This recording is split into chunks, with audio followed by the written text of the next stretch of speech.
Now,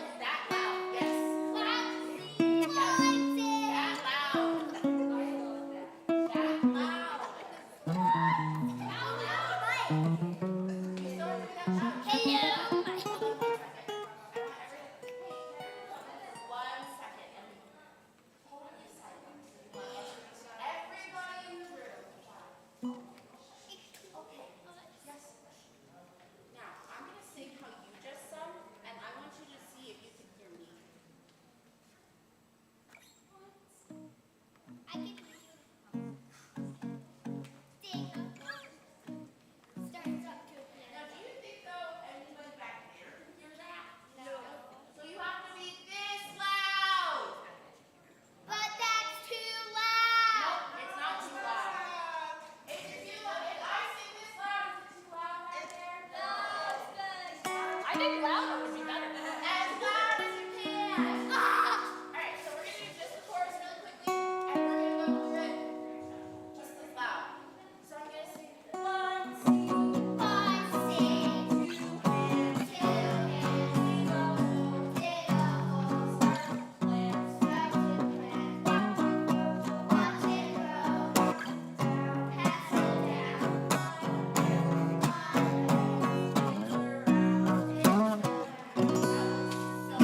Live.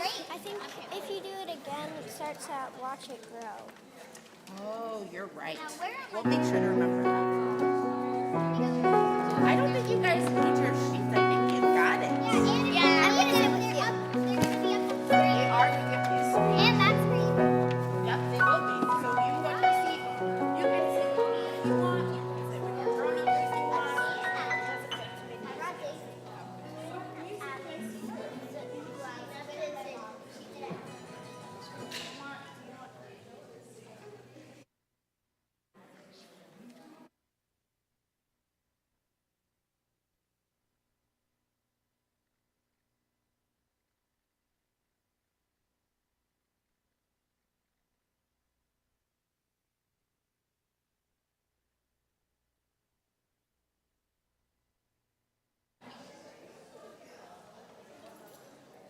My fifth graders. Do you all want to sit with me? Is that what you would like? Okay. You guys can sit in the front row and I'll sit right here. So you can sit here and here with me. Yeah, no, I thought we weren't doing anything. Sit with us. Definitely a plus. You can sit with us if you like. Wonderful. Where did Eva go? Eva! Open it later. Yeah. That is a frog. Why do you think it's a frog? Say again? Where did Elliot go? I was resident apprentice here for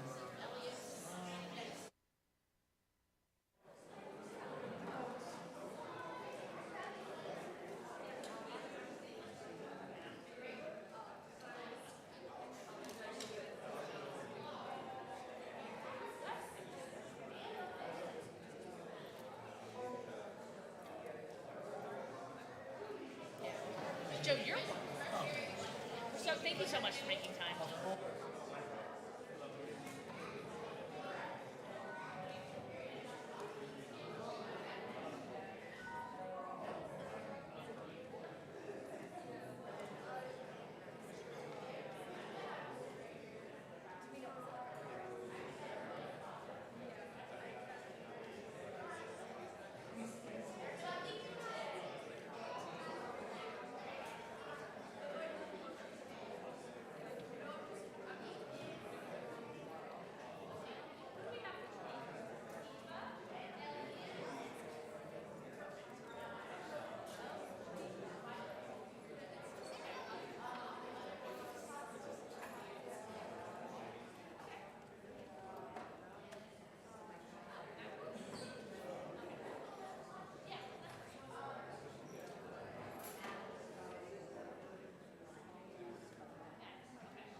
Welcome. It is so good to be here with all of you today, surrounded by these beautiful flowers and beautiful humans.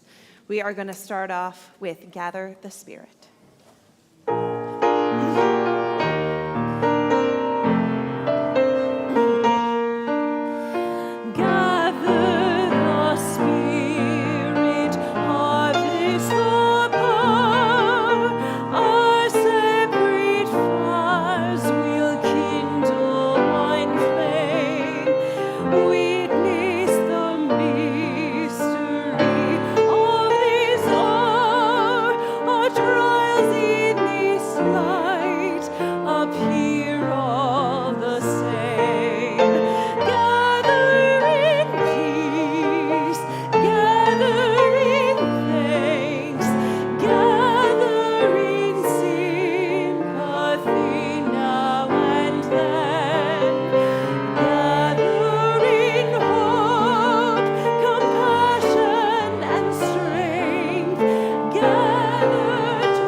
Welcome to First Unitarian Church of Rochester. Welcome to our flower ceremony Sunday morning. Welcome. I am Reverend AJ. I use he and him pronouns, and I am one of the ministers that serves this congregation, and I'm part of leading this fabulous all-ages worship service along with Reverend Shari and Massey and Katya and Joe, who we're so excited to lead music with us, and they're getting married in September. So we're very excited for them.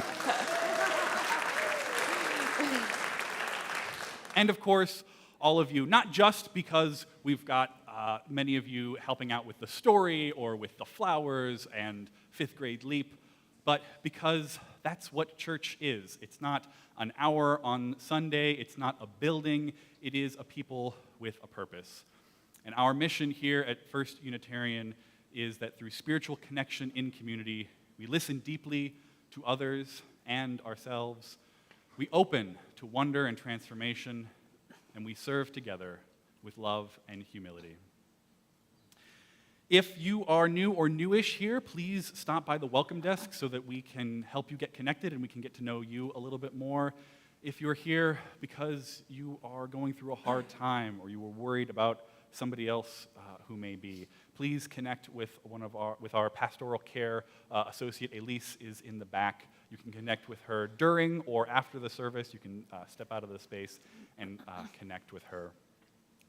And whether this is your first time or you've been here more Sundays than you can shake a stick at, every week you should know that after worship is the invitation to connection, to getting together in smaller groups for activities, for spiritual deepening, and for getting to know each other and building spiritual connection in community.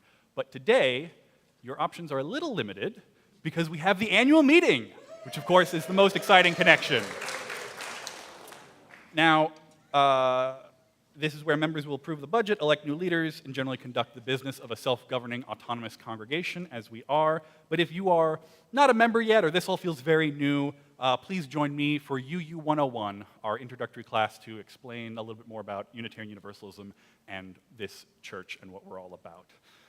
So, first, we have worship. So I invite you into a comfortable breath with me as we gather here in this hour and this place. We acknowledge with respect the Seneca Nation, keepers of the Western Door, and part of the Haudenosaunee people on whose ancestral and contemporary lands First Unitarian now stands. We also want to acknowledge, as we prepare this flower ceremony, our Unitarian ancestor, Reverend Norbert Chopek, who developed the flower ceremony in the 1930s to replace the Christian ritual of communion service of bread and wine, because Chopek needed something that better reflected the theologically diverse community that he served, the Prague Liberal Religious Fellowship. We also remember his wife, Maya Chopek, who brought the flower ceremony to America after the Nazis arrested and killed Norbert during World War II. We remember that this ritual we do today was born out of a context where celebrating diversity is a radical act of resistance, a bold and gritty claiming of truth in the looming shadow of fascism and all that would deny our inherent diversity and beauty. With gratitude to our spiritual ancestors, let us begin our worship together with unison words to light our chalice, to light a chalice wherever you may be, at home, and here in the sanctuary, Quinn will light ours.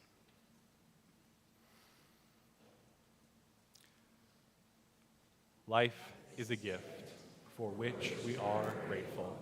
We gather in community to celebrate the glories and the mysteries of this great gift.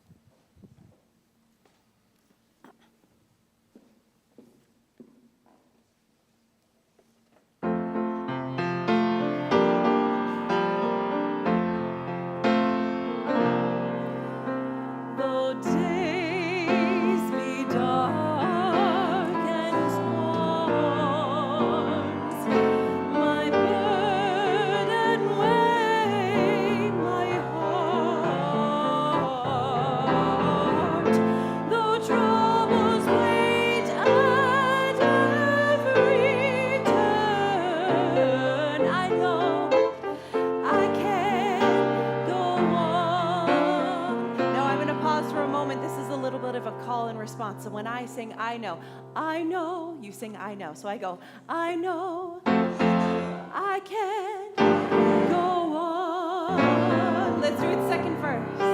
Though sorrow heals my soul, and burdens make me strong,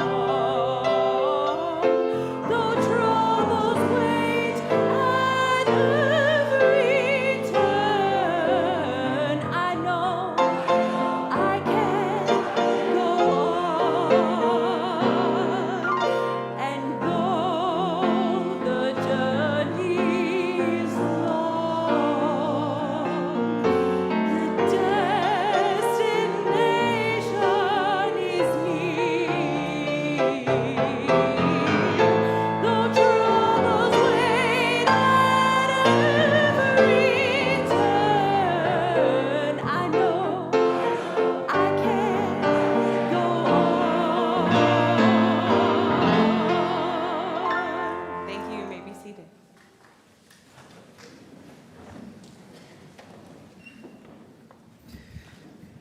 Hello.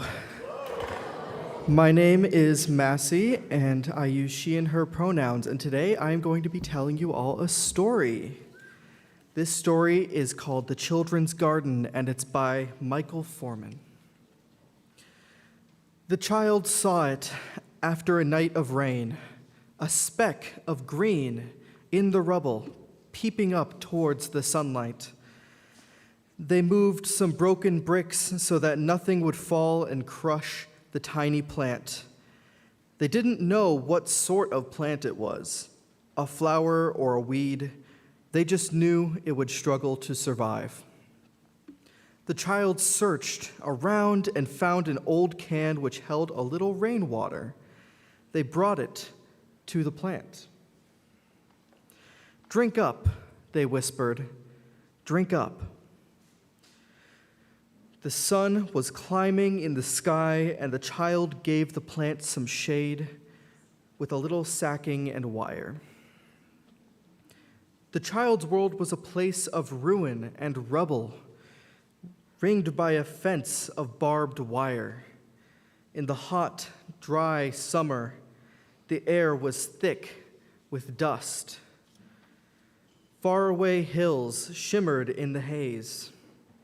The child knew that cool streams flowed in those hills.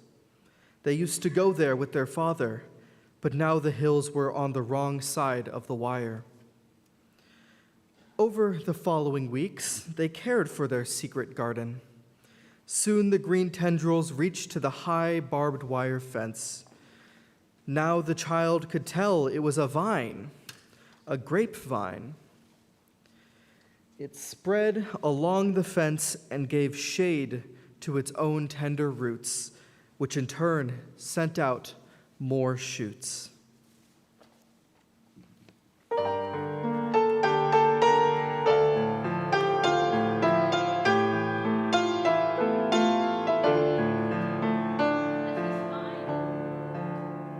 As this vine spreads out, I invite our fifth graders to head to the back with their families and bring our flowers forward. May your life be as a song, resounding with the dawn, and sing with the night, and softly serenade the stars, ever dancing circles in the night. May your life be as a song, resounding with the dawn, and sing with the night, and softly serenade the stars, ever dancing circles in the night. May your life be as a song, resounding with the dawn, to sing with the night, and softly serenade the stars, ever dancing circles in the night.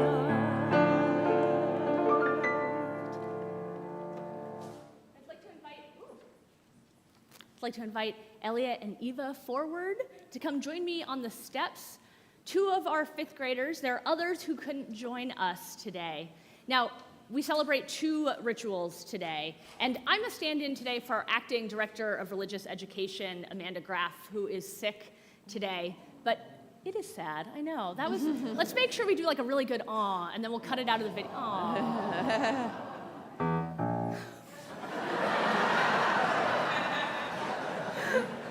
That's great. We'll send that to Amanda. But for those who are here today and for others, we thought, well, we'd introduce you to them a little bit. And so we've got a little video of fifth graders as they embark on a leap today. So hit the video and we'll take a seat. One of my favorite parts about growing up at First Unitarian is being able to listen to the music and being part of the huge community.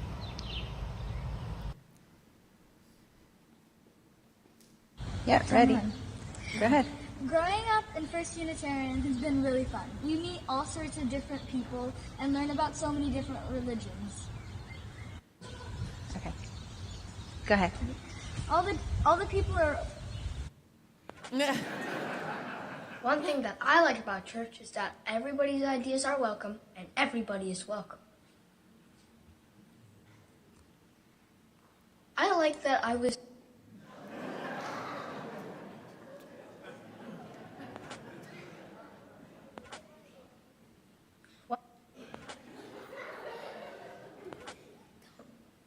One thing that I like about church is that everybody's ideas are welcome and everybody is welcome. I like that I was stage crew of the First Light Players because, you know, it was really fun because I like moving things around. Well, great. So one of the things that Elliot likes to move around, and one of the things I like to move around, is our own bodies. So we celebrate the move from 5th grade, the completion of Workshop Adventure, our elementary age religious education, with a leap. It is a really big deal to go to middle school. And our Spiritual Survivor program warmly receives our 5th graders, but not without some movement on your part. And so Elliot and Eva, I invite you, Elliot, you'll go first. And you can stand on the top step if you'd like, or you can go one down or one down. And we're all gonna give,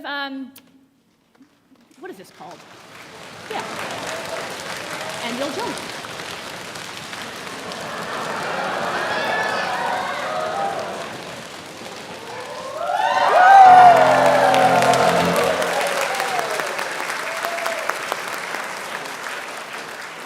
All right.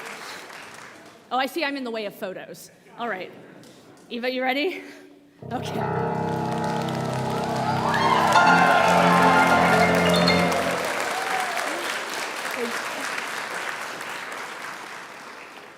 How many of you are jealous that you didn't get to leap just now? Yeah, I get it. You can do that like going to a Red Wings game. You can run the bases after the service, after the annual meeting. But for the rest of us, I'm going to invite you into an embodied practice. We'll use our body a little bit differently. You can stand like I am if you'd like, or you can remain seated. This is an embodied prayer that we do a lot here with a little bit of variation. So you'll start upright, as I said, standing or seated. Yeah. All right. And like that unknown chute, you're gonna reach toward the sky. The brick has been cleared off of you, and we get to stretch up with just our fingertips or maybe our whole arms, feeling free. We bring our arms down to our side with our palms up, like leaves receiving water given to us as a gift. And rooting ourselves down toward the ground, we move our hands toward the ground, reaching way down. I know, this is harder. This is tough on the knees, I know. And then this one's different than how we normally do it. You're gonna scoop your arms across yourself, but into a big hug. Into a big hug, crossing your arms, crossing the division that lies within our own bodies. I think I pulled something in my shoulder just now. Okay, we're gonna do this 2 more times with fewer words the second time. And if you just yelled out an oh boy, take it gentle on your body. That's okay.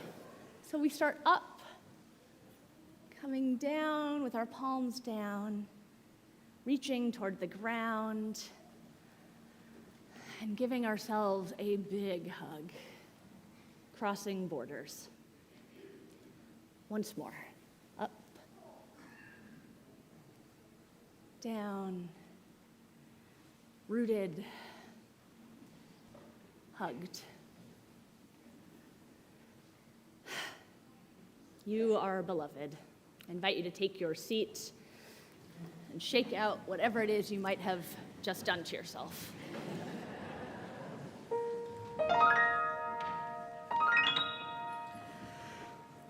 Birds and butterflies came carrying seeds and pollen on their wings. The garden grew. It was no longer a secret. Friends came to sit in its shade, and it became a playground for children.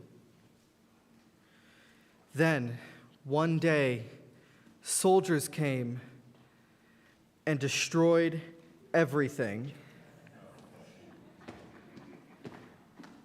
They threw the vine in a ditch on the other side of the wire.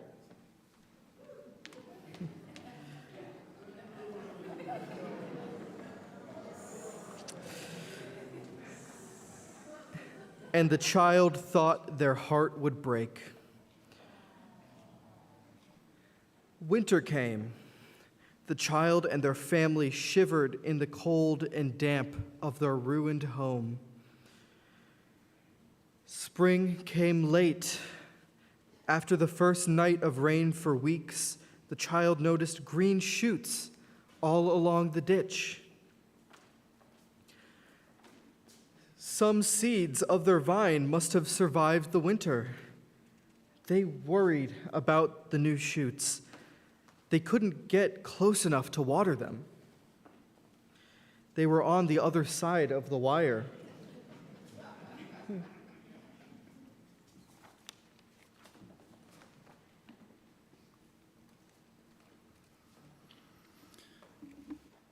I invite you to join me in the spirit of meditation, reflection, and prayer at this pivotal juncture of the story. Great mystery which grounds us and surrounds us, divine presence known by many names and in many ways. We gather this morning in a bouquet of a diverse human assembly, each of us a unique flower adding to the kaleidoscope of shape and color that is our coming together. Each bringing our gifts to serve each other and the world, each bringing our burdens to be shared in solidarity with one another. We gather with awareness of life's fragility, of the tender losses brought by nature's ways, and also the injustices that we humans inflict on each other. We are awareness, too, of life's perseverance. May we ever seek out to notice and to appreciate the new shoots of life and hope found in the unlikeliest of places, as even though to do so can open the door further to worry and heartbreak. We may not be able to tend to these shoots of life perfectly. We may not be able to reach them. We cannot predict what will come of any of our efforts, and we may ache for our beloveds on the other side of the wire. We may have no idea how to go on or where to begin in this great work of reclaiming the world for love. Perhaps we can begin by opening to the still, small voice within, to the wisdom in our bones and in our bodies, to the truth reflected in each other's face, to the beauty of the bouquet that is humanity. Being willing and open in this way, we might follow where love leads us together. In witness to all that is present in our gathered community this morning, I invite you now to speak out loud in prayer the names of those people, the names of those places, the names of those things you are worried about, the names of those emerging shoots of hope. All that you carry in your heart this morning, find a name. You may type it into the chat if you are online and speak it aloud into our gathered sanctuary here, our gathering of love.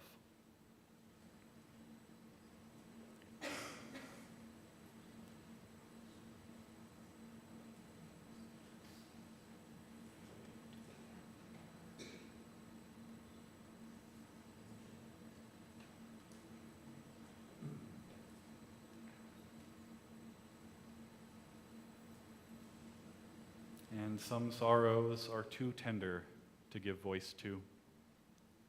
Some worries we dare not speak out loud. Some joys are too deep, too precious to be put into words. So now I invite us into a time of quiet for witness to all that remains in the silent sanctuaries of our hearts.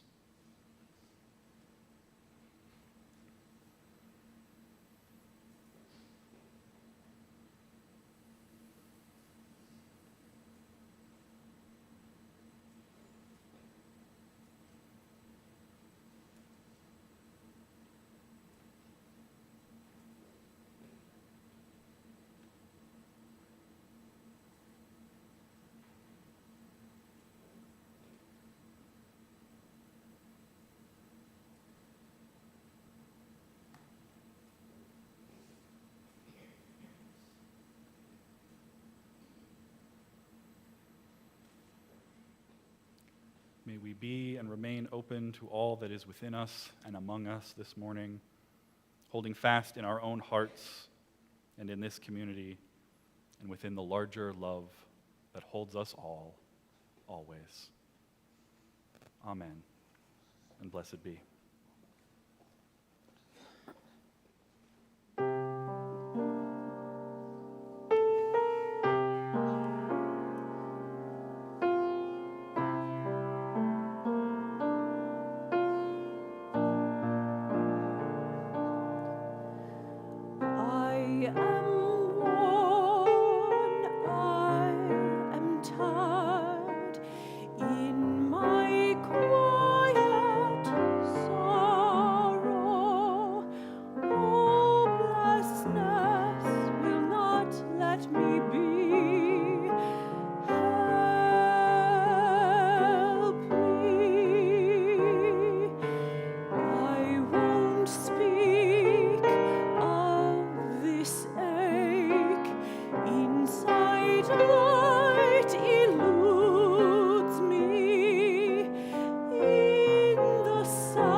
Then one evening, the child saw a little boy playing in the ditch. He had a bucket and he was sprinkling water on tiny plants. Each evening he returned. The child hoped the soldiers wouldn't notice, but they didn't seem to mind plants growing on their side of the fence. Then one day, the child saw tiny specks of green peeping from the rubble where their garden had been. "Look," they said, "come and see. My vine has come back." They began collecting water and once more tending their garden. Soon it reached the wire where it became entwined with the green tendrils from the little boy's side. The barbed wire had disappeared under the leafy shade, and the new garden became home once more to birds and butterflies. "Let the soldiers return," thought the child. "Roots are deep and seeds spread. One day the fence will disappear forever, and we will be able to walk again into the hills."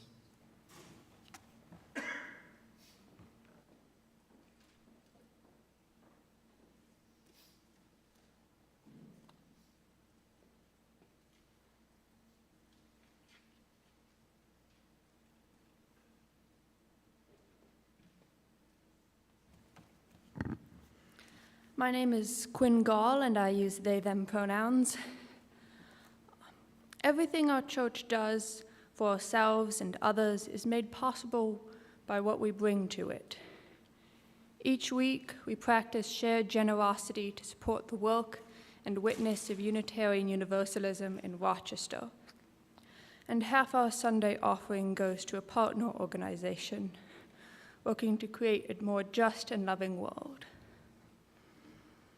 Today, we share our plate with Ex Cats Robotics.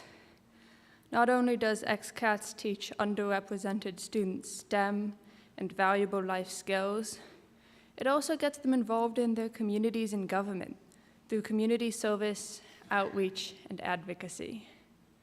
As an XCATS member, I have seen the deep and lasting impact this team has on everyone involved with it. In the spirit of abundance and generosity, our offering will now be received with gratitude.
thank you, Sarah, for leading our children's choir.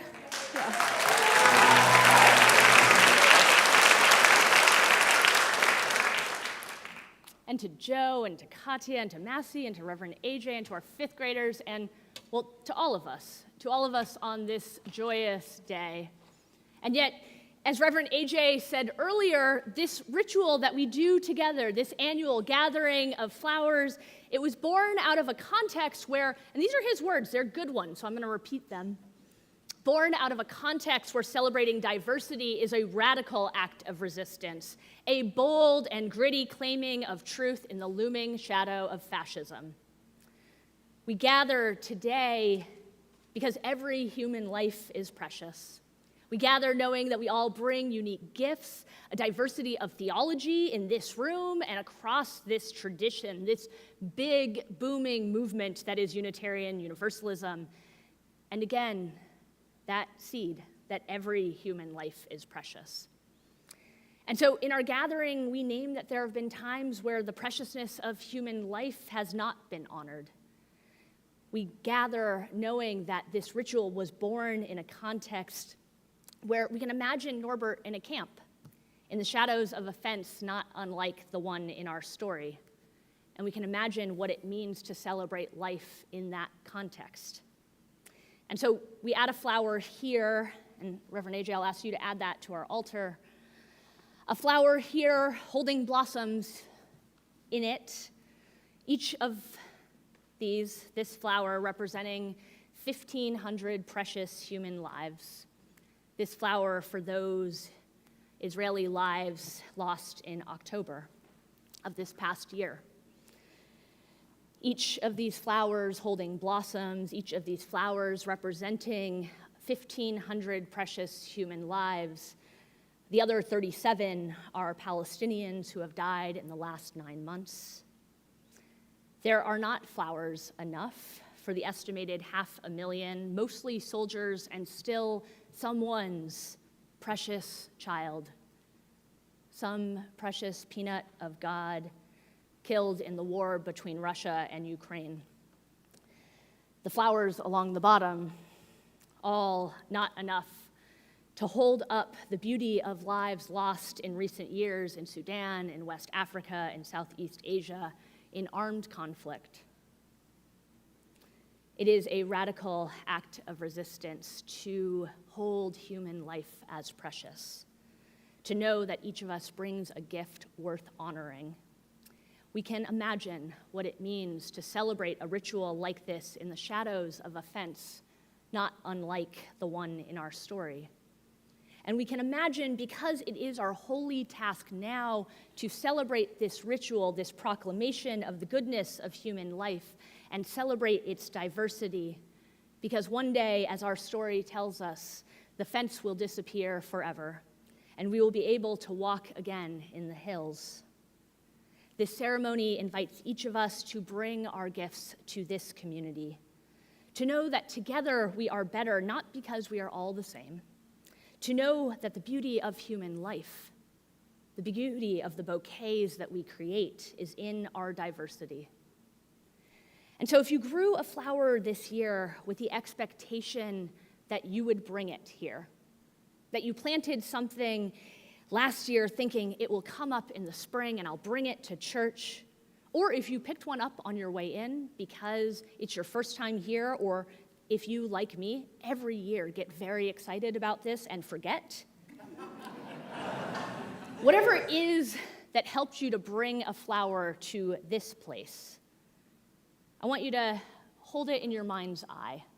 And if it helps, you can actually look at the flowers in front of you. But pick one. Fix your eye on one flower. And I want you to imagine, first in your mind, one gift you bring to community, to this big and broader movement that is human thriving and life. What piece of beauty and truth do you hold? And I invite you to do something bold and say it out loud. It might feel like boasting. Consider it a claiming of the goodness of life. You are a part of this bouquet. What goodness do you bring today and every day? Stability.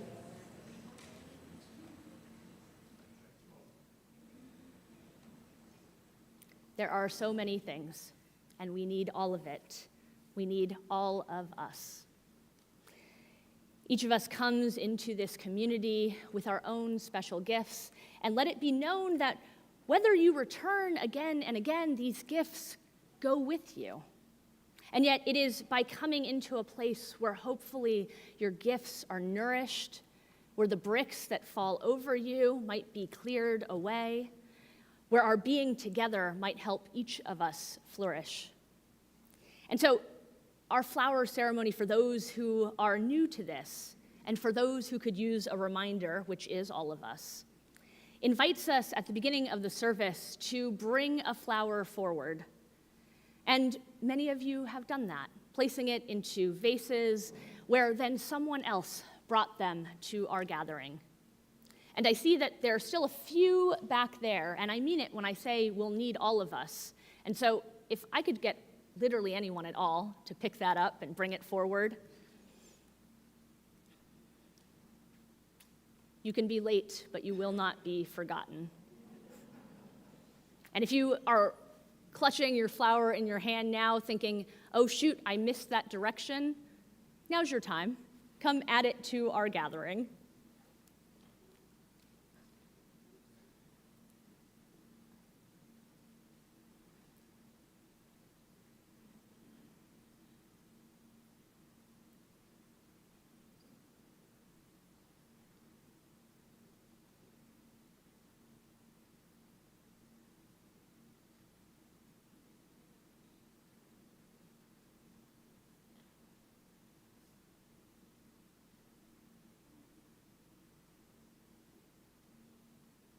You found exactly the right place. You found exactly the right place. Each of us brings gifts, some piece of the truth, some beauty that is ours alone to hold. We celebrate the preciousness and the beauty of this human community through our flower ceremony. Each of you has added something, or maybe you haven't. There is plenty. I saw some of you coming in with like 18 stems. There is plenty. I invite you to come forward, to come take a flower, some precious reminder of the beauty of this life, something different than what you brought forward, and take it home. Love it. Give it away. Know that each of us carries forward into this community a special gift, and that our hope is that in leaving here, we too carry a piece of that beauty. So, you may now come forward.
As I see a little bartering over who got what flower, it's clear that each flower brings its own piece of what we are together. And so, looking at the flower that you now have, one that is different than what you brought, I invite you to take a deep look into this flower's soul. And you might be thinking, Reverend Shari, do flowers have souls?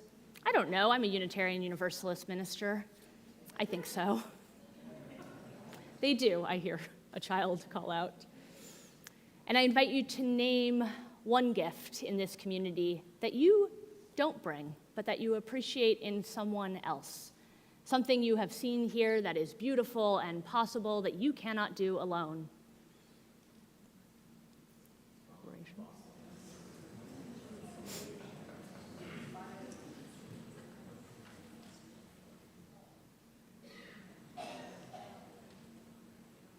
All of us need all of us to make it.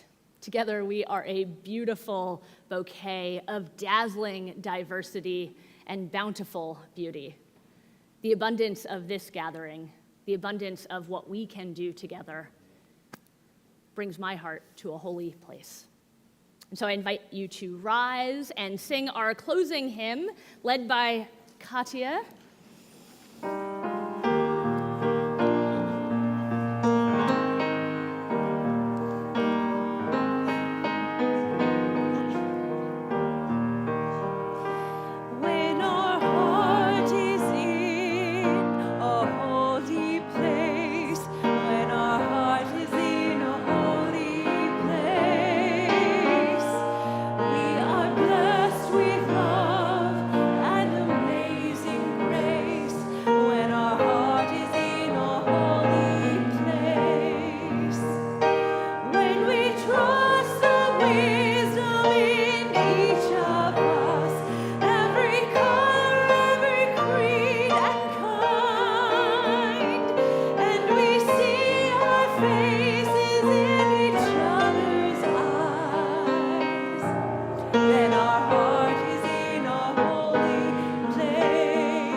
Now, if you've been around here for a few weeks or more, you may be very eager to stack the chairs. But don't worry, that doesn't need to happen until after the annual meeting. So please, we will need a few moments to reset the room, so go and get some coffee while the Board of Trustees sets things up, and then come back 5 minutes stretch break, and then come back here in the sanctuary for the annual meeting, or join me for UU 101 up in room 209. And, of course, we need to actually finish our worship service first. So please join me. Please join me in the unison words to extinguish our chalice. It's not over until we extinguish the chalice. We extinguish this flame, but not the light of truth, the warmth of community, or the fire of commitment. These we carry in our hearts until we are together again. One day the fence will be gone, and we will walk again in these beautiful hills. We go as tenders of the vine. Let us go in peace. Let us go in love. Amen. Amen.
Emily?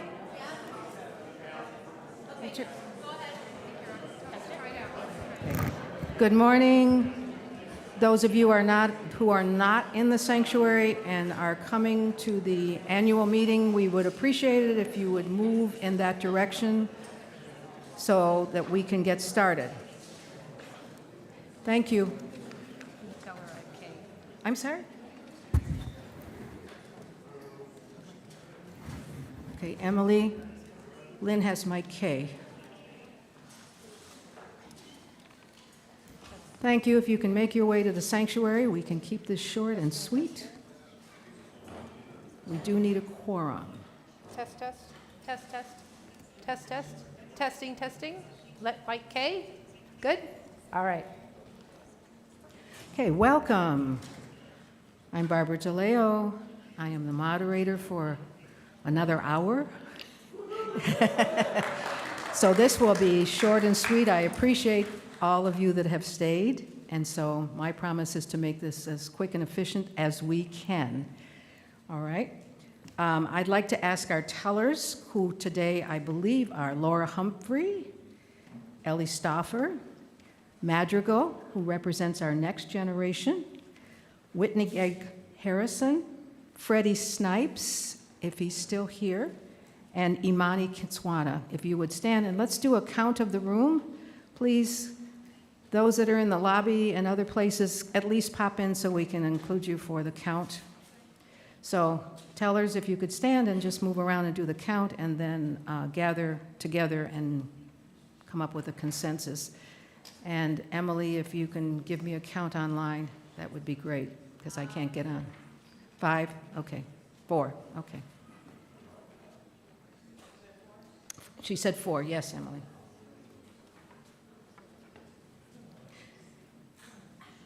So while we're waiting for the count, I just want to walk through the quick agenda. We're going to have opening words from Reverend Shari, and then the approval of the 2023 annual meeting minutes, and then an annual report from our board with Lynn Kinsman, president, and Shari Halliday-Quan. And then we'll do elections for trustees, for treasurer, for new moderator. Let's see.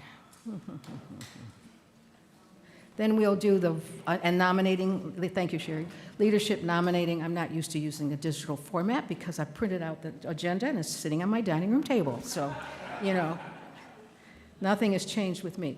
Then there will be the budget, and there'll be 2 votes involved in the budget. One will be on Shari's senior minister's financial compensation and package. This is after their report, and then we'll vote on the budget as a whole. And then we'll have some announcements from President Lynn Kinsman, and we will adjourn. So, tellers, do we have a number or not yet? Just over 60? Okay. Imani, do you have a total number? Laura? Because we need a total number if we can for the, yeah. 120. Thank you so much. Yeah. Okay. We need 54 quorum, but the number goes into the annual minutes. That's why I was asking. All righty, so Reverend Shari, if you'd like to do the opening words. We begin with a thematic chalice lighting, and it's an oldie but a goodie. It is in our gray hymnal, and it's from Marge Piercy, and it speaks to what and how we are together. So this comes from the 7 of Pentacles. Connections are made slowly. Sometimes they grow underground. You cannot always tell by looking what is happening. More than half the tree is spread out in the soil underneath you. Penetrate quietly as the earthworm that blows no trumpet. Fight persistently as the creeper that brings down the tree. Spread like the squash plant that overruns the garden. Weave real connections, create real nodes, build real houses, live a life you can endure, make love that is loving. Keep tangling and interweaving and taking more in, a thicket, a bramble wilderness that to the outside, well, to us it is interconnected with rabbit runs and burrows and lairs. Keep reaching out, keep bringing in. This is how we are going to live for a long time. Not always.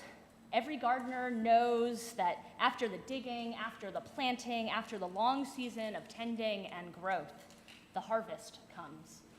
And so we light our chalice for this annual meeting.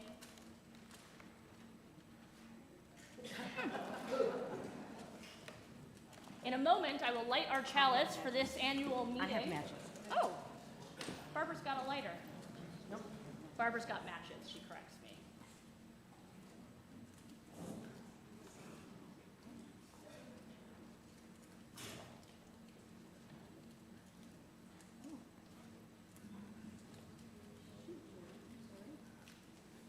We'll light our chalice with the chalice, the flame that we keep in our pocket all the time, right? So in your left hand, you've got a U for Unitarianism. In your right hand, you've got a U for Universalism. You're going to stick those together. Yeah. And so we light our chalice today for being unbelievably ambitious in our mission and patient in our pursuit. Amazing. I put them in a safe spot. Perfect. In the multi-section purse, right? In a safe spot, sorry. Here. Here's yours. Thank you, Barbara. Trade. Sure does. I need to put them back where they usually are. Thank you very much, and I'd like to thank the tellers, and I hope you noticed that we had some of our next generation doing tellers, Imani Kintwanza and Madrigal. Thank you both in particular, and to Laura Humphrey, Ellie Stauffer, Whitney Gegg, Harrison, and Freddie was not able to stay. So thank you all. All right, let's start with the approval of the annual minutes for June 4th, 2023. They were on the website attached to the notice about this. Do I have a motion from someone in the board, or, Greg, go ahead. Go ahead, Greg. No, you can do it. Okay. It's been moved. Second, David Pinto, and that was Greg and David. All in favor of approving the minutes from June 4th, 2023, please raise your hand. Thank you. Those opposed? Any abstentions? Please record one. All right. The next part is a report from the Leadership Nominating Committee, and I actually have from notes early on. I'm sorry? Oh, the annual report. I'm sorry. Looking for those matches.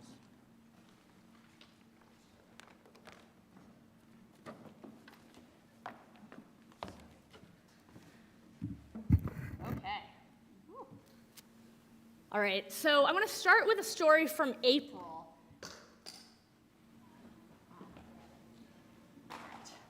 Turns out the flowers take up some room. So on April 8th, we were graced in the cosmic path of the total solar eclipse. And Amy Stockwell led an amazing team of folks who hosted over 100 people that day. Like, we may not know what the count is in this room, but I do know that the count on that day was immense, more than any of us expected. And a lot of people in this room were there, but there are a couple of stories that stand out to me. One, Gregory, who just moved to have our minutes approved, he and his wife Annie thought about going to Vermont, thought about driving to go to a place where they would definitely see the eclipse, be able to see the sun being obscured by the moon. And so I was surprised the next day when they were here, because they decided that this is actually where they wanted to be. These were the people they wanted to be with. And also on that morning, I was surprised to learn of a woman who nobody knew here, who came here nearly in tears saying, "I'm here because my son is with his father, and I didn't know what else I was going to do today. I know it's a special day, and I knew that there would be people here, and so I came, and I'm glad that I'm here." Every Sunday is like this. Every Sunday is a gathering of people who have chosen again and again that these are the people we want to be with, and gathering in part to create a space where those who have never been here before but know that we gather will be here. Every year we have these seasonal themes, right? We have the harvest season, and there's a theme we put on top of that. And for the past few years, we've been celebrating these themes in small group ministry and in worship and in religious education with our sibling congregations in Canandaigua and at First Universalist. And this year, because the eclipse was such a big deal, we decided here at First Unitarian that, yes, we have these seasons, and yes, we have these themes on top of that, but Reverend AJ and I were like, but let's also have a cosmic theme on top of that, which was a lot. It was maybe too complicated, but in lots of ways, the solar eclipse was the theme for this year, because in case you missed it, we didn't see the moon cross over the sun. We didn't come for what we thought we were coming for, but the sky went totally dark, and the birds went totally silent. And though it wasn't what we expected, it was more transformative than I could ever have possibly imagined. I had no idea. Intellectually, I knew, but I didn't know what it would be like to feel like that with the people who gathered. And so we started this year, this church year, with a whole lot of uncertainty. It was not what we expected, right? We gathered last time this year having just made some staff cuts that were painful, and then came into the coming year knowing that religious education is part of the heart of this congregation, and yet we were undergoing a massive and unexpected transition. It was not what we expected, and it was more transformative than I ever could have possibly imagined. So this year we have been graced by the good luck and blessings of the talented ministry of both of our newcomers, both Reverend Vertis and Amanda. Our acting director of religious education has been an incredible gift to us, and we are so much luckier than we ever thought we would in naming someone for this year. And it's our hope that she'll continue with us next year. Reverend Vertis has come as minister of growth with an excitement and an energy that I think lots of us thought, great, this means we will reach out and do projects in the city. It means that there'll be tons of people coming in the door. It means that maybe, well, we don't know what it will look like, but we know that Unitarian Universalism has a message that's worth sharing, and that this church, this congregation, has a mission and a community worth being a part of. And what we've learned over this year is that the growth that's required, alongside other kinds of growth, is a transformation of how we are together, our souls and our spirits. How can we imagine a cultural expression of Unitarian Universalism that's different than what many of us have experienced in the past, and yet is at its heart theologically and completely Unitarian Universalist? What does it mean for us to understand fully who we are and how we might widen our hearts and our minds to being bigger right here, bigger right here? Our staff this year, not only the new ones, but those who have continued with us, Reverend AJ and Florence, Pablo, Sarah, who just, what does Sarah not do? Massey, who's had 4 jobs in a year and a half of working with us, and who leaves us soon to go to Harvard Divinity School, have been incredible blessings. Florence, I want to just offer a special thank you to you for the ways that you have held this congregation this year. There's so much work that you do behind the scenes that we can't possibly describe, and I'm so grateful to you.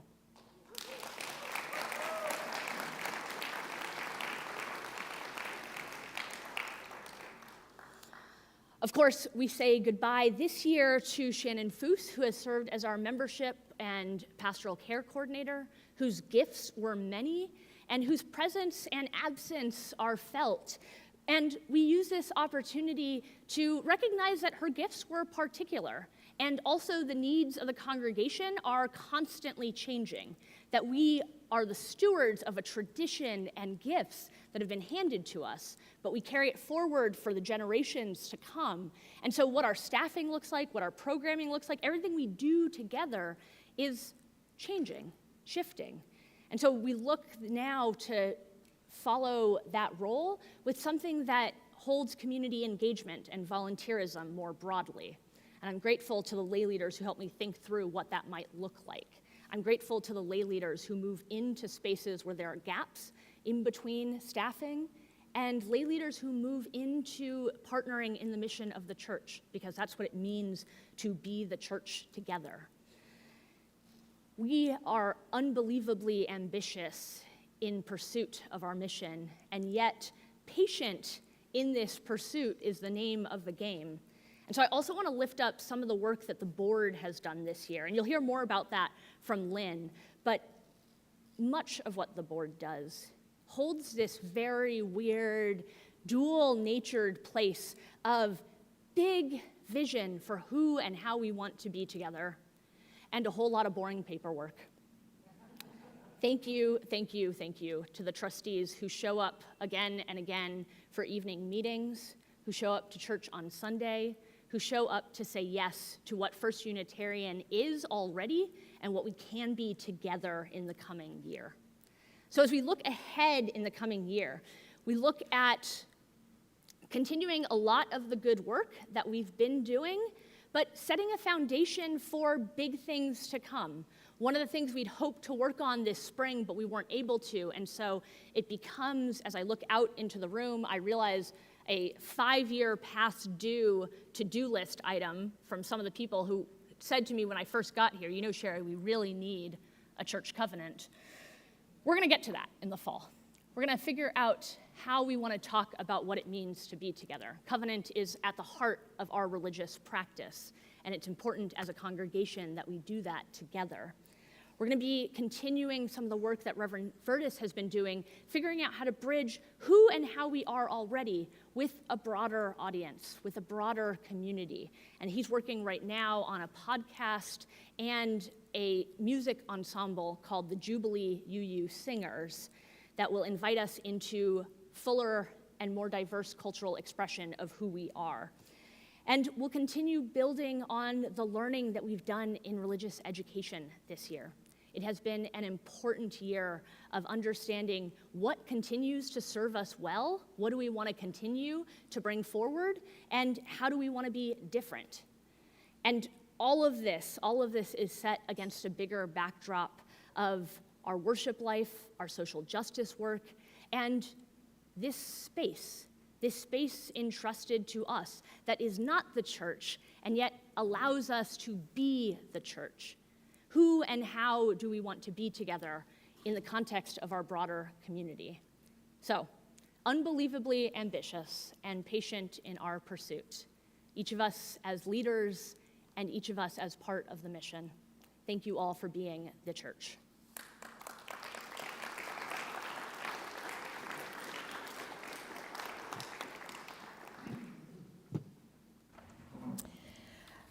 Good afternoon. Is it barely? I'm Lynn Kinsman, president of the congregation. Glad to be here. Thank you, Reverend Shari, for your thoughtful observations, both looking back and forward. We are so blessed to have you as our lead minister and your insightful observations. Thank you.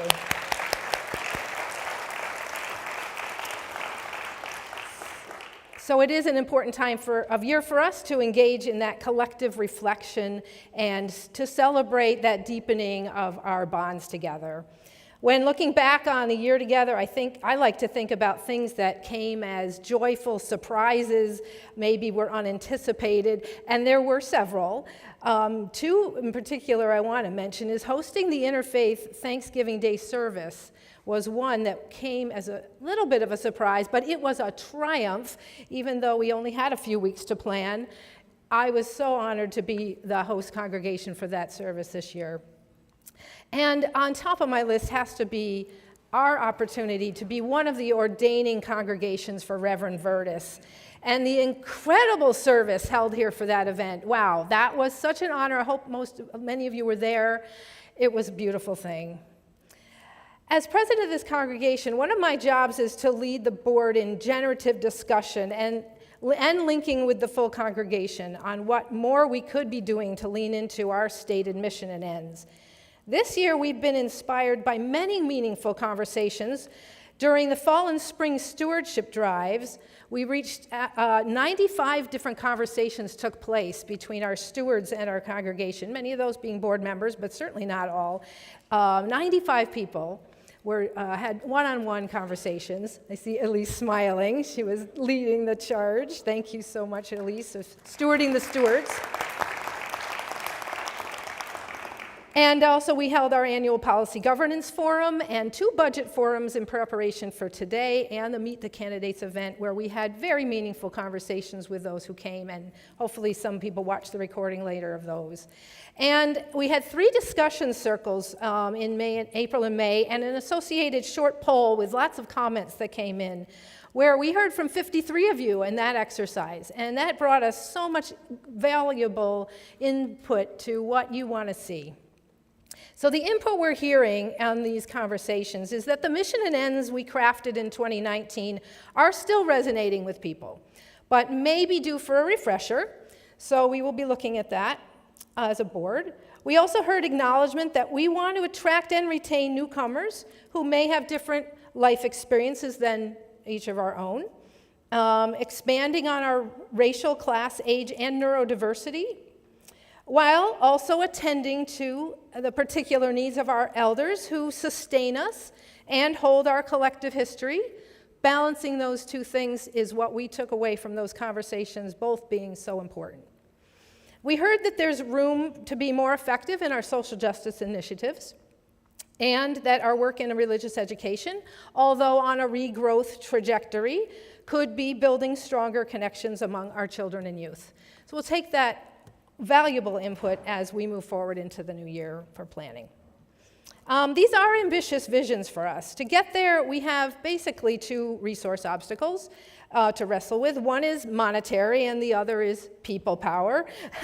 When it comes to money, increasing congregational giving is always our #1 goal, but we've seen that pretty flat for the last several years, and that is a concern. You'll hear more about this challenge in the budget portion of the meeting, so stay tuned. But here's something else. This year, the board put energy around applying for the 501c3 status with the IRS in order to make us grant eligible for things that could help us make our buildings and grounds more sustainable, and it would be something necessary if we wanted to pursue the green sanctuary status, for instance. So our congregation's founding predates the IRS designation by about 125 years. So there was some paperwork to do. So thank you to the board members who did that awesome work. I'm happy to report the arduous process is complete and our application's awaiting approval, which we expect in a few months. One other financial innovation I want to lift up, and that is this is our first full church year with our cash on hand acting as an income stream for us. Instead of keeping it in a piggy bank, where we're using it to make money for us. This was implemented during our last church year by our amazing staff, who we've already had a chance to thank Florence and her other staff members that implemented this idea. And the practice of managing this liquid cash for short-term earnings has been helping our income side of our budget all this year. And that does bring me to our second resource challenge, people power, that creative energy that keeps our church alive and vibrant. And we are blessed to have a very talented, experienced staff at this church, being one of the larger congregations in the denomination. We could not survive without their skills and enthusiasm. So again, let's join me in expressing our heartfelt thanks for our dedicated and committed staff and who can hear us today. Emily's one, Florence one.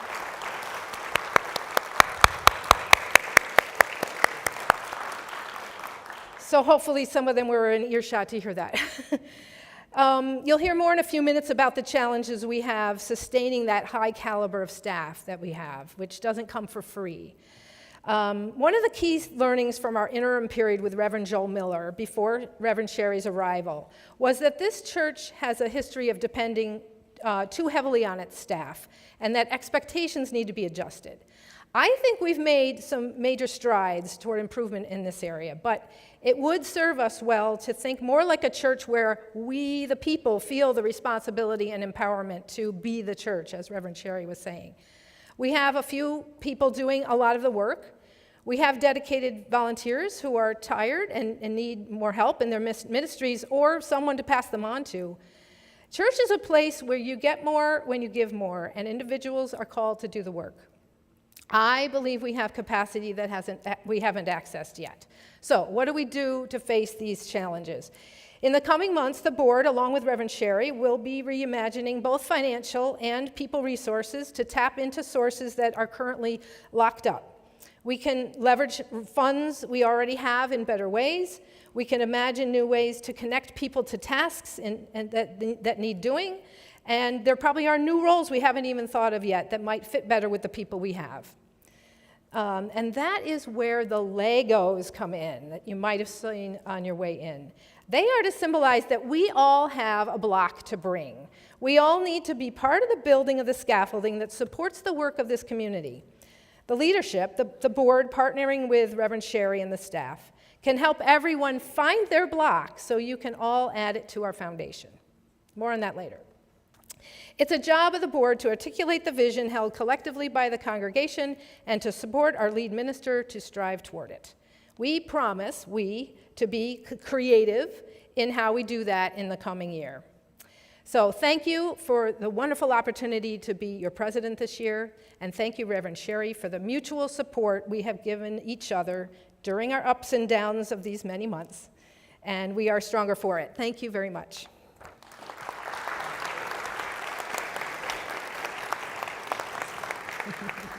That's great.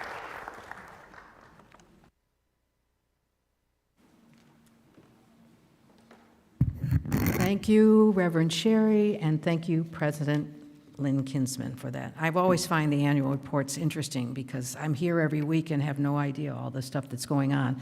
I hope you feel the same way. All right, so moving along, if I can get my computer back. I don't know how you guys do this using digital. All right, so let me just read. This was early in my tenure when I read the bylaw stuff, so some of you can just take a little mental break, and those that are interested in what's in the bylaws. Okay, we have established a quorum, and it tells what the annual meeting is about, but this is really the important part. Bylaw 4.8c, voting for trustees, officers, and members of the Leadership Nominating Committee, as well as the Search Committee, must be by ballot, except that if only one person is validly nominated for a position, that person may be declared at the meeting as being elected by acclamation, which means we don't have to have a ballot. So for those that checked out, don't worry about it. For those of you that are interested in it, I just want you to know that it's in the bylaws and we are following the bylaws using acclamation. Okay, so if there are any questions about that, I'm happy to take them. Okay, so let's start with the president and the treasurer. Lynn Kinsman is running for a second term as president. And Greg Lending has agreed to step in. Robert Lyubomirsky, who has been our treasurer for, 6 years, 5 years, and has pulled that budget thing together so even those of us who are not financial can actually understand it, is stepping down. And so Craig Lending is running for treasurer. He's in the second row. So, barring the fact that there are no other candidates, I'm going to declare President Kinsman and Treasurer Craig elected.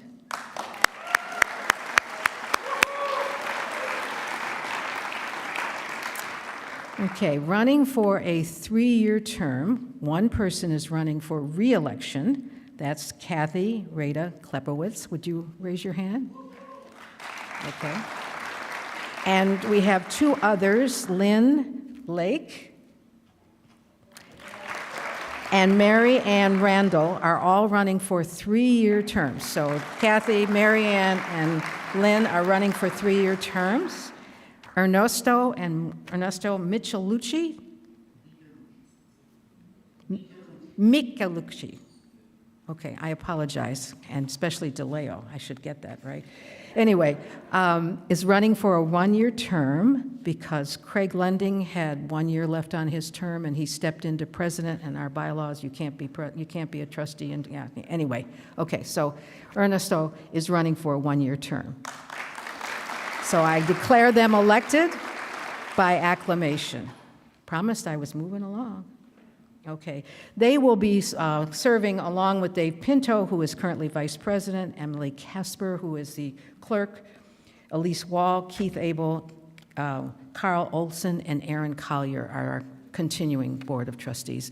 If any of those are people here, would you raise your hand so we can see who you are? Thank you so much for your work and for your continuing work with the board. It's really, really important.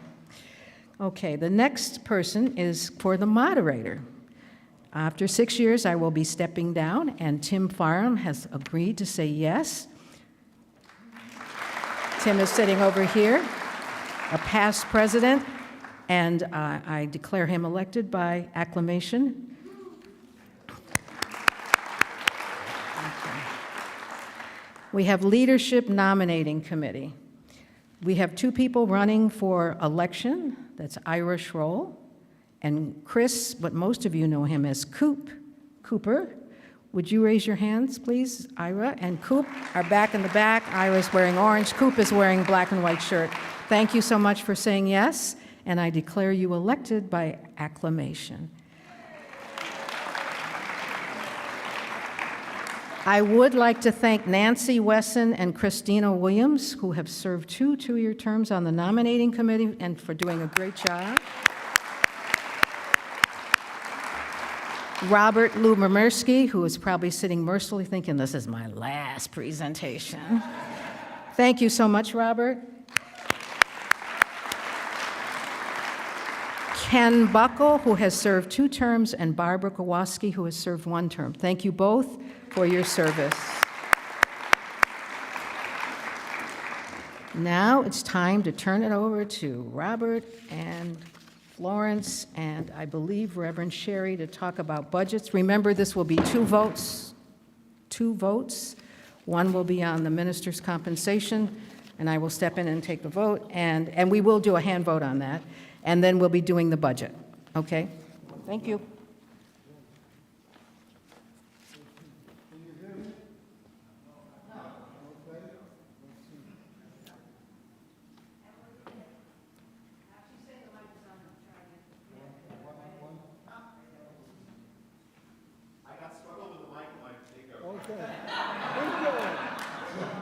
Ooh, that sounded good. I think you gotta get close. Okay. Like a hot dog. All right. How about now? Closer. Yeah. So you might want to just take it off and hold it.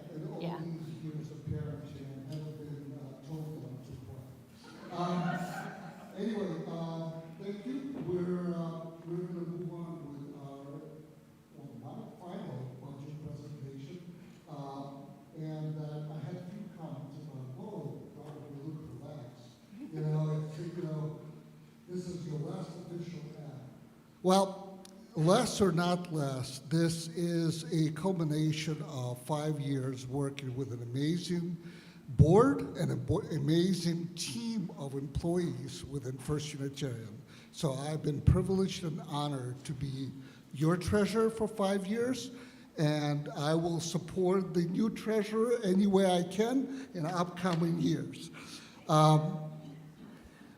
The budget we will present was originally presented to the board on the April 29th. It was then approved on the 13th of May.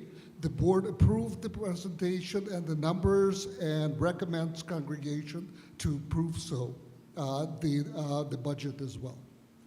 So I'm glad I'm talking on the first page, but this is the second one. Before I go further, it's a team, as I indicated. This is myself, Florence Jason, Director of Operation, and Shari Halliday-Quan, who is our lead minister. We are a team, and usually start in April, and this is the culmination. So this is the summary presentation. And at the end of it, for anyone who wants to get this online, there's a link to detailed line-by-line budget. We went over some of that information in the budget forums and shared in a newsletter the link to this presentation. So if there's questions follow-on to this, I'm always happy with the team to answer them. As far as the agenda is concerned, I'm going to set up the contacts, and as we usually do, we look at our balance sheet, our short-term reserve and our long-term reserve, and where we are. And then, oh, great, we are jumping one step ahead. And then we'll go over our actual reflection on 2023, 2024, how we're going to finish the year, and then we're going to move into the next year budget proposal, followed by the proposal for both the compensation for our lead minister as well as the voting on the budget. So the slide you see here, so it's a new form. It's now in a graphic form. So on one side, you will see our long-term reserve, and long-term reserve has grown about 4x for the last 12 years. It's when in 2012, which is the earliest I got the data, it was about $1.5 million, and now it's over $8.5 million. Is actually, as of today, is over $9 million. And at the same time, our short-term reserve, which we're trying to keep as a couple-month run rate just in case of any emergency, is also 3x of where we were in 2012. So the overall balance sheet and the context we operate in, we have fairly good amount of cash, and the investment is doing well over time. This is the time for me to reflect that our long-term investment is predominantly gifted by bequest and legacy, and we have been more than blessed by membership, by the core, by people who remember us in their bequest, and they are a big part, other than market fluctuation, the reason our investment, our income endowment fund, which is a long-term investment, is growing. And if you want to talk to someone about leaving a bequest, you may speak to Annie McQuilkin, Jan Miller, or Marion Randall. Thank you. All right. So we'll advance the slide. I realize too many words up on that slide for all of you. Don't worry, I'm going to give you 2 slides. This first one has 4 main points about the rearview mirror, about this past year. And the next one has 8 points about the coming year. So main things you need to know about this year. We are ending in a really strong financial position. As Robert just said, we're on track to, and Florence will go into a little bit more, we will exceed budgeted pledge income. We've introduced the new income stream that Lynn referenced earlier, and we anticipate returning some money to our operating cash reserve this year. We are in a good financial position this year. And this year has been financially tough in terms of expenses. We haven't overspent, but everything costs more than it used to. And so to balance this current year's budget, we reduced staff hours, and we felt that effect. We felt that impact of the tightening. Some things to note are that the number of households who give more than it costs per person to run this church have decreased. And we have people who are giving this year for the first time or raising their pledges for the first time ever. And so while we're seeing a trend where our budget relies increasingly on our passive income versus active congregant giving, we have new people helping support us every year. And so your generosity, the generosity of the people in this room and those who have something else to do today but still care deeply about partnering, are what allows us to pull this budget together. It's what allows us to live out our mission and ground this budget in our value, our mission, and our ends. So 4 main points about the rearview mirror. Now there's even more words about the future.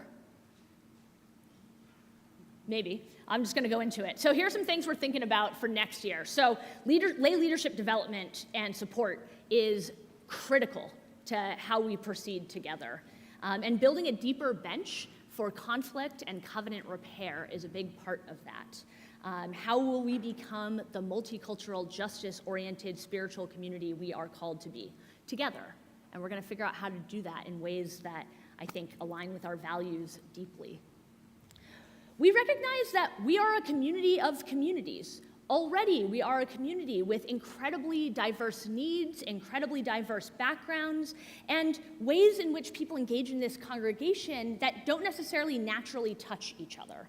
And so how do we develop programming for groups of people to meet your spiritual needs? Now, that's not just staff leading programming, but how do we foster a community that allows retirement age adults to have something that addresses their spiritual needs, that has 18 to 25-year-olds have a place for them also? And how do we build relationships between these places, right? We've seen, I think, a real deepening of relationship between our sibling congregations, and we've seen religious education downstairs with the adults way more often this year than we have in the past. How can we recognize that we have a space where people have specific spiritual needs and that we are all connected? Part of who we are together, and right now I've got the Zoom folks on my phone and I'm sort of checking in on them while we're all talking here also. Our digital ministry is a part of who we are and how we are. I don't talk to a single newcomer who ever says, yeah, I didn't see you online, I didn't check you out before coming in. If that wasn't your story, tell me, you can be the one exception. But our digital ministry requires constant learning. Just staying up to date with being an online church requires constant investment.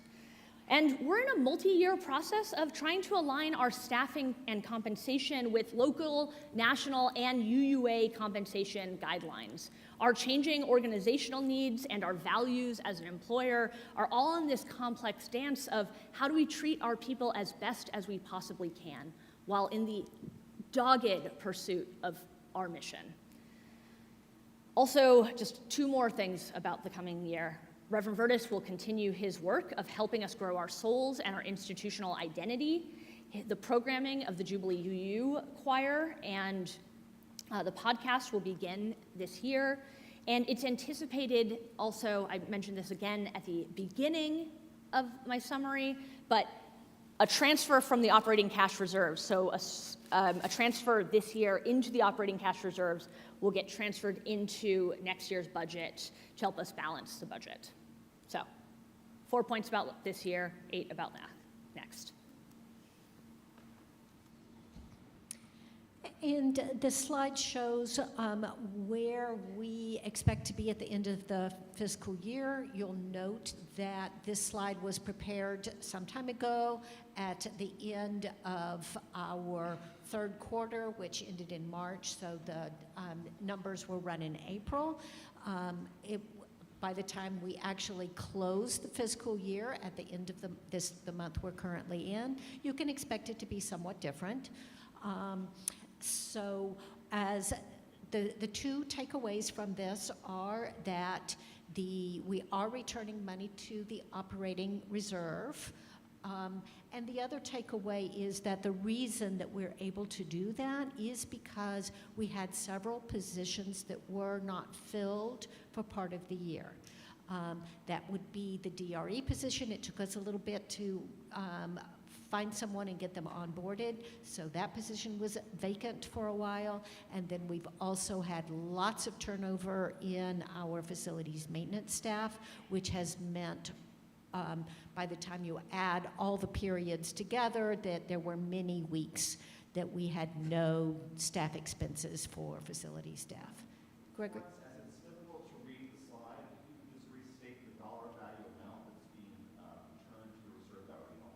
I actually can't read it either. It says a little over 86,000 here.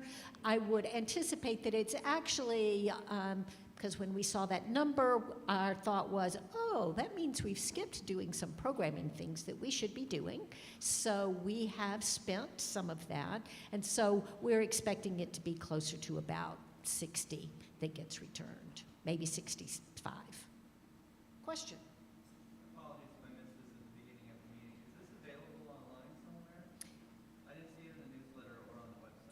Yes, it's been linked in the newsletter. I'm not sure if it was linked today, but what has in prior days, in the announcement about this meeting, there was a link to this presentation. And then at the end of the presentation, there is a link to a detailed budget.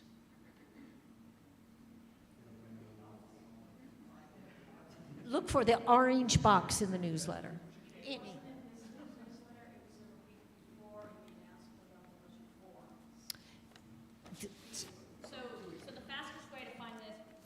So the fastest way to find this, if you're trying to pull it up on your phone right now, would be to search your email for Budget Forum and First Unitarian, and the link would be there. But we apologize. This is a note for next year, is these slides are going to have fewer words, and we'll link it day of.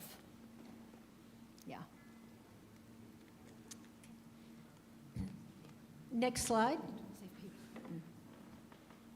So some of the key assumptions we make when we're putting together the budget, what helps guide us in our budgeting process?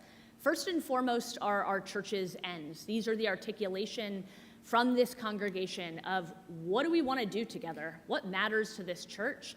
What's our plan, and at what cost? What are we willing to not do in exchange for these things? The ends are on our welcome desk. I'd be happy to talk with you about them at any time. Or earlier this year, just a little while ago, the board held a couple of really fabulous forums on them, and they continue to use this work to guide us. So hopefully the ends are not news to you, but if they are, that's okay. I'm happy to talk. It really is everything, every decision we make here is guided through these. Our programming, our staffing, our money. Some of the key assumptions we also make is that Unitarian Universalism and First Unitarian is worth having and worth sharing. We think this is really important. We believe that our staff are a critical part of how we do our work, and so we've prioritized retaining staffing levels in the coming year. You will see a small change in that an RE position that has been vacated, a small RE position a couple hours a week, will not be backfilled. That's to help bring us in line with our RE needs right now and our overall staffing. And staff who did not get a cost of living adjustment last year will get one this year. No one will go 2 years in a row without getting a cost of living adjustment here, and that's important. And also that this is a time for us to take some wise risks. One of the things that is unusual and delightful is that we will have more pledge income than we anticipated. That is very unusual for us. Robert and Florence do an incredible job about estimating where we'll end up at the end of the year. And what we're finding, not just here, but across other Unitarian Universalist congregations, other faith-based organizations, and other nonprofits, is that it's increasingly difficult to estimate what your income will be based on people's written financial commitments. So we're taking some estimates based on this past year, based on our best guesses, and knowing that it's going to be a little bit different than our past conservatism. Not a ton different, but taking some wise risks this year is a part of this plan. All right. Next slide. So our next slide, what did we put in the budget? So right now, you all have noticed we're at one service, and that, I think, if you're like me, I think that feels really good to be in one service. It feels full. If you're a usher, you're not like, oh, I have to do 2 services. We have about 50 or 60 fewer people on a Sunday morning. at one service than we did the week prior when we were at 2 services. So we understand that 2 services is probably where we need to be. So to conserve staff and volunteer energy, we'll be at 1 service through the summer, and then we'll go back to 2 services in the fall with homecoming. Shifting away from Sundays to our broader programming. I named before that we're a diverse community with diverse spiritual needs.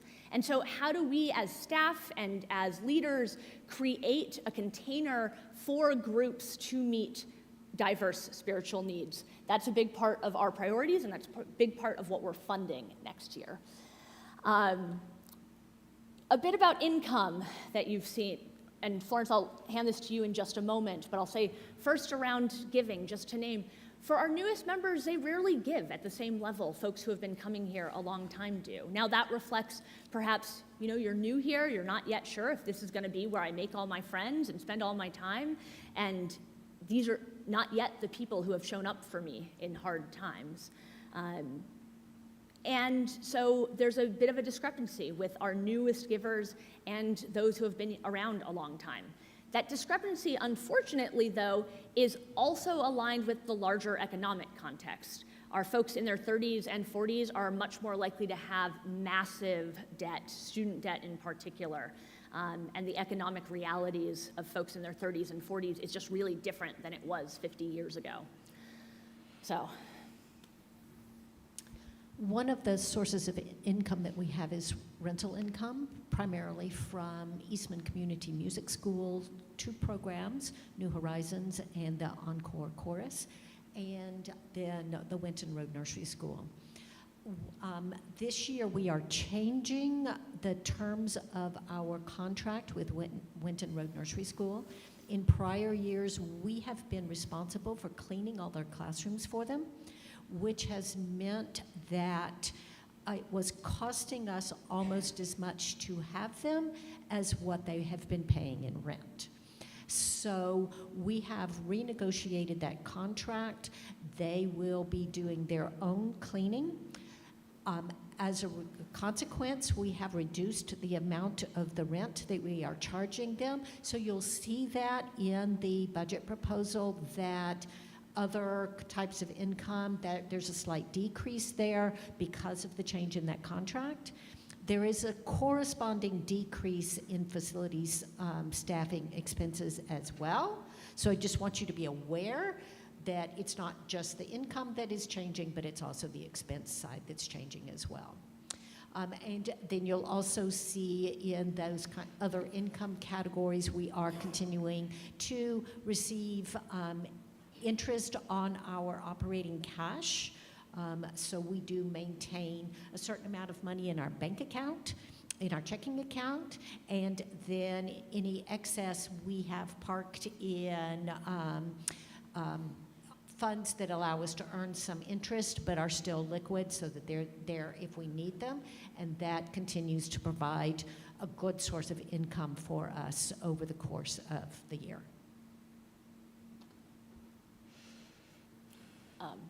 Yeah, RE staffing, and the health insurance. So the other thing is that we are projecting at least a 12% increase in the cost of health insurance for next year. I have just in the past week got a notice from our insurer that they have submitted a request to the state for a 24% increase. Of course, we had to write this budget projection before that number came. The state never approves what they actually request, so we know that it will be less than that, but we don't know how much less. And then it's already been mentioned that there is a change in how we're staffing for the religious education program, and we are not going to backfill for the one person who is leaving at the end of this year. And so you'll also see a slight decrease in the RE budget because of that. And we're buying an MRI machine for another income stream? Or?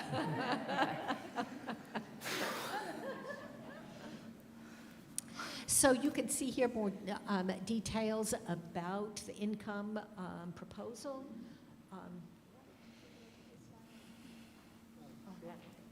Okay, all right. So, a couple things, highlights in there. The pledge income is stayed flat year over year.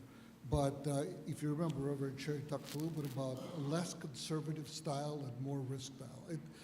Part of it, just to explain it, because we have two campaigns, one in the spring and one in the fall, there's a certain level of unknown of what will, there's an assumption what will happen in the fall, and as long as that assumption takes place, because we're dealing predominantly with electronic giving people, that that assumption will be true. The other thing is that in the last few years, our uncollectibles has been going down. It started actually at 6%, and this was predominantly the way we recorded the pledging. Some people will give us a pledge and say, just roll it over year. Don't call me. Well, what happens, maybe the following year it's true, a couple of years later it wasn't true, and we kept rolling over the pledge in there, which had resulted in a large amount of uncollectibles. With help of Florence and the stewardship teams, we have refreshed the approach of how we record the pledge commitments. So our uncollectibles start going down, and we are anticipating that it's going to continue going down because we get either verbal or written commitment for everything that is given to us. The built-in rental revenue went down a little bit, as Florence has described. A large increase in other income that you will see there, and that's a result in financial income, which is interest in our cash, as well as some of our contribution and plate collections, which have been doing very well this year. And together, it's as you can see, fairly sizable jump from 177 to 194,000. So altogether, we have $1.2 million income in there, which is a little bit higher than this year in there, but we're managing effectively the hydraulics between all of the income streams. And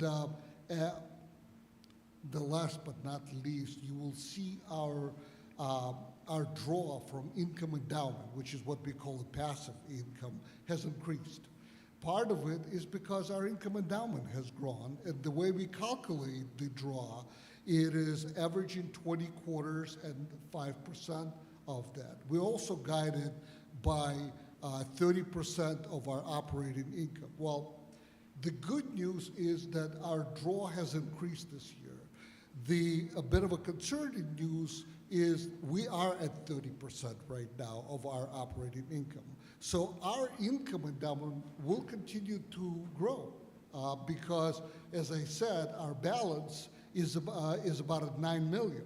And if you quickly calculate that number, the average is about $7.3 million. So there's a difference in there which says that the draw will grow. How it's going to impact the operation is what needs to be thought and rethought and refreshed as we're going into next year, if this will hold going into 25, 26 year.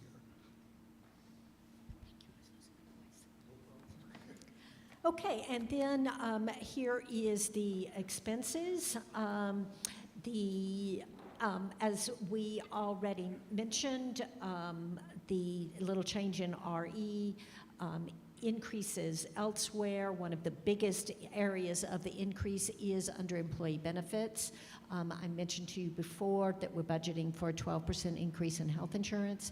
The other thing that is there, as Shari mentioned earlier, it's important to further staff development and leadership. And so this year, in lieu of giving cost of living adjustments. So staff that didn't get cost of living adjustments last year, it's in their budget. So you'll see that included in the staff line items for the individuals that did not get an increase last year. That's just written right into the budget. Then we have also included a staff recognition line item because we want the flexibility to recognize the value of the staff to the congregation without setting us up for having to cut staff in future years in order to be able to continue that. So we have created a staff recognition line item that allows us to do one-time recognitions of the staff's effort instead of increasing their ongoing salary line items. Because once you increase their salary, they expect that to happen again the following year. So that's where you'll see a significant line item increase is for the staff benefits portion. And if I could just jump in to weave together something Robert and Florence said in theirs. Sorry, if I could just jump in really quickly to weave together something that both of you said. Part of what has allowed us to create this budget is people's generosity, right? And the results from the spring campaign of our stewardship campaign helped us feel confident in putting this forward in this year's budget. The results of the fall campaign are what make that real. So those of you that that we did not reach out to in the spring, and you're wondering, why did I get left out? That's because we're going to be reaching out to you in September or October. We haven't forgotten you. We will give you the opportunity. So don't feel left out. It's coming.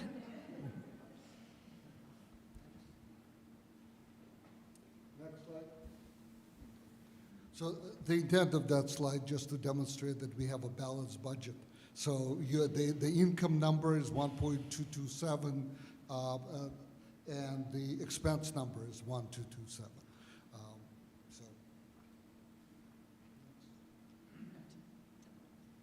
Okay. And this one is the proposal for senior minister compensation. Last year, this congregation has approved the adjustment to her compensation. This year, with the approval of the board, the recommendation is to maintain it flat year over year.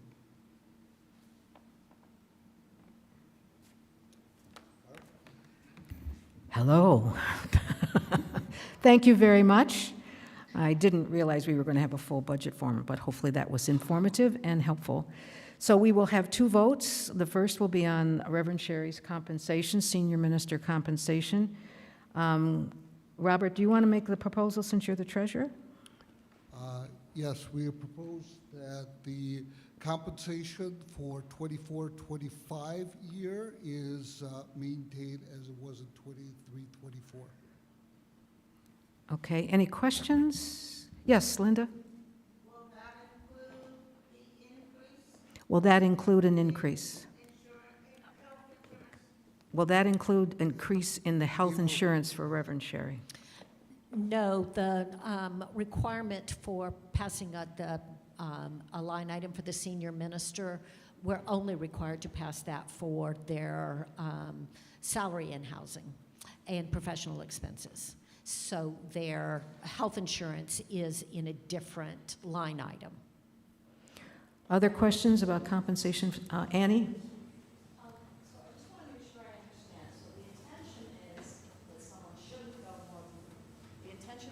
Someone shouldn't go more than 2 years without an increase. The question was, the intention is that the senior minister should not go more than 2 years without a salary increase. Is that correct, Annie? Right. So last year, Shari got an increase and the staff didn't. This year, the staff is getting an increase and Shari isn't. Okay, last year, Shari got a raise, but staff did not. And this year, Shari's getting a raise and the staff isn't. Is that correct? Most staff got a raise last year, got a cost of living adjustment. Most staff got a raise last year, not a cost of living adjustment. It was a realignment with UUA guidelines process that applied to most, but not all staff. In particular, staff who were hired in the year prior do not get adjustment in the first year with the expectation and assumption that they were hired with those compensation guidelines already baked in to their current compensation. So this year, our first priority was making sure that there was an adjustment for everyone who didn't get one last year. Yeah, most staff did last year get a raise. Okay, I guess I'd like to hear the rationale for, given the way inflation has been recently, why Shari's not getting a raise. I think I can start, and then if folks have anything to add, that's okay. So, I mean, we have taken some risks, and our pledge income is the same as it was last year, right? So the way inflation is going, I absolutely understand that, of course, like the real buying power of my salary has gone down over the course of my time here, right? That is a reality given inflation. That is true in every part of the church, right? That's true across our entire budget. Right now, the UUA guidelines, which change based on your region and the size of your congregation, and we are just right at the threshold, so I'm going to be really honest about sort of this weird place that we're at. I think we live in the dual reality where, based on the UUA guidelines, I am the not just best paid in terms of dollar amount, but the best paid in terms of where I am relative to the guidelines from the UUA. The new UUA guidelines have a real emphasis on internal equity, which, quite frankly, is continuing a lot of the work and the priorities that we've had here. How do we take the gap from those who are the most lowly paid here and the most high, me, right? The highest paid person in the system, and how different is that than the lowest paid person in the system? Right now, according to the UUA guidelines, I am arguably overpaid. I do not believe I am overpaid, and I want to be clear about that. And when you look at positions that are similar to mine, I am under that. So both of those things are true at the same time, and we are living in that tension. I feel really proud of where we are in terms of our compensation and what we've been able to do in terms of increases this year. And this is a budget that I not only support, but had a hand in. And so I appreciate the question, and I also am unwilling to make the changes that would be necessary otherwise in the budget to get a salary increase this year.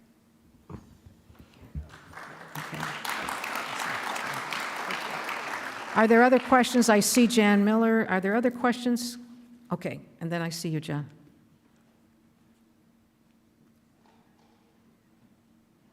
So 2 questions. One is, why is the discussion of the senior minister's compensation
This is what we're talking about, that we want to have a conversation with you about what the congregation means in your life, and to talk about your contributions of time, talent, and treasure to the congregation. Okay, thank you. A couple of questions. I'm sorry, I don't know the gentleman's next to Sherry, and then... I'm Ron Johnson. Ron. Let me defend the state of New York.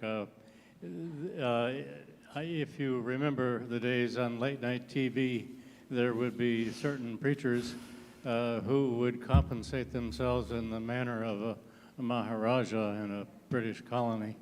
And so the New York district attorney or whoever, I think, added that just to try to squelch that particular issue. Thank you. I'd like to remind people to ask a question because we are now well over an hour, which I'm actually mortified that it's taken so long, but it's important. So let's do Jan and then Greg.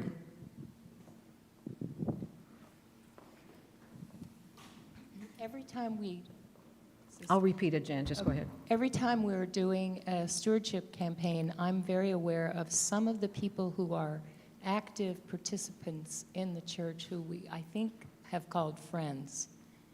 So how is that organized to reach out to friends? Okay, the question was during a stewardship campaign, there's a group that are called Friends. I'm saying, and how is that organized?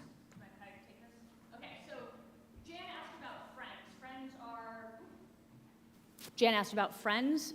In the past, friends has often been a category of people who give money to this congregation, but who are not formally members. And for those of you in this room who are members, who are voting today, you're probably pretty mystified at the idea of somebody who wants to be involved with us enough to give us money, but maybe as this meeting creeps past an hour, it makes sense why they wouldn't become members. But so this category of people is both a longstanding tradition of Unitarian Universalism. There are tons of people who are just like, I don't want to join. It's also a growing sector of our congregation, right? Most people coming into a congregation now aren't members of other institutions. Membership is a changing understanding. We believe covenantal accountability is a part of who we are. And that being said, I think to Jan's core question of, if you want to give money to the church, will we ask you for money? The answer is yes.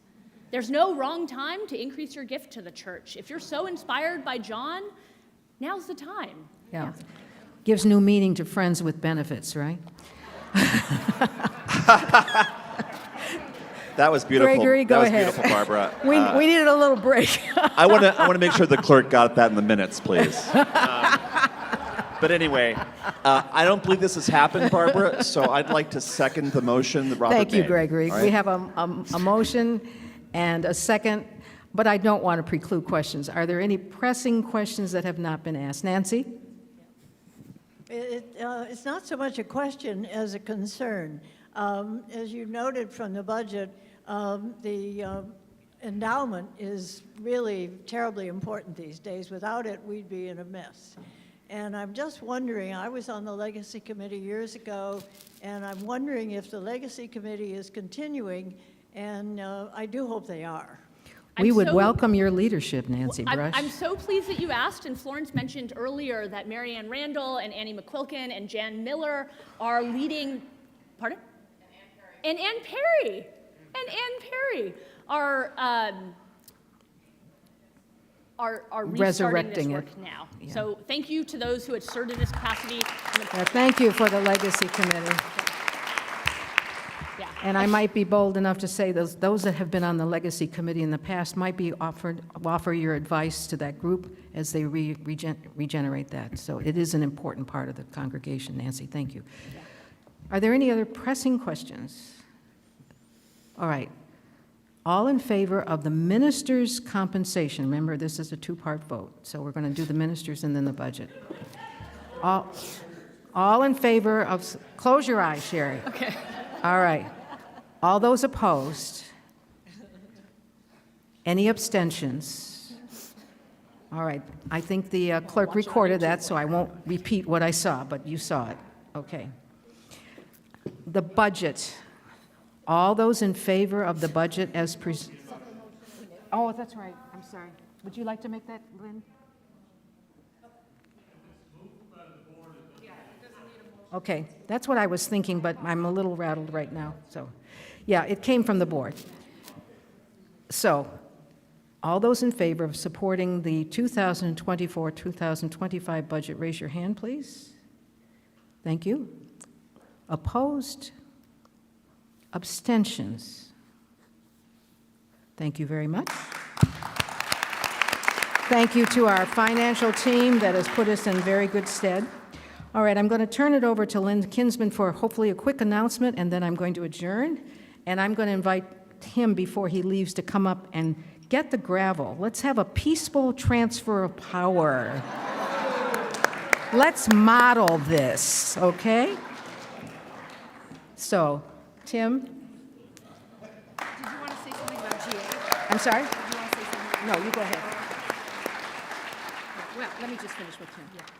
I just want to thank him for taking the next position. Thank you so much. Hold on to that. I'll give you the rest of the stuff later. So hang on to that for just a second. I'm going to turn this one on. So, testing, yes? All right, so Barbara, stay up here, please. My first announcement is, why don't you come over here? Yes, ma'am. So we are lucky to have Barbara DeLeo among us, and I wish to thank you for your many years of hard work. Over the past 15 years, Barbara has been a board member, vice president, president, now moderator for the last 6 years. She has led our bylaws revisioning. She's been a leader of the People of Color Soul Matters group and a contributor to our Soul Matters packets, and there's probably many, many more things that I don't even know about. That's just a smattering of many years of service. And as you're stepping down from moderator, I thought it's a good moment to thank you for your deep commitment to Unitarian Universalism as a whole, as you serve on our UUA board, and you're leading their initiative to revise the UUA bylaws. Thank you for that. And I hope you'll accept this card and a gift later, which we have to give you, and our deepest gratitude for your service. And now I guess Tim has the gavel to give you. to take the gavel, right. Yes, we would like to encourage anybody to be involved in GA. I'm not sure how our delegate count is right now, but Reverend AJ's been coordinating our presence at General Assembly this year. I encourage you to get involved with that if you care to. There is a very important vote going on for bylaws change for the Article 2 of the UUA bylaws. Lastly, before we leave our meeting today, I want to go back to where we talked earlier about everyone has a block to bring to make this church thrive. For those of you here in person today, we want you to have an opportunity to bring your block and bring that and build our towering vision together. Before you go, combine your Legos, if you have them, with others, and then on your way out, add them to our creation in the back. And if you have your bingo card ready, bring that out to the lobby to get a prize. And that is the end of my announcements. I turn it over to Barbara to adjourn. Emily? Oh, there we go. Okay, I also want to just thank the people who volunteered to be delegates to the GA convention this year, and I want to give you a thought and think about for next year, JET-PIG. It is an acronym, and I'm not going to tell you what it means, but I think you'll know when you hear it. JET, J-E-T-P-I-G. And with that, I adjourn this meeting.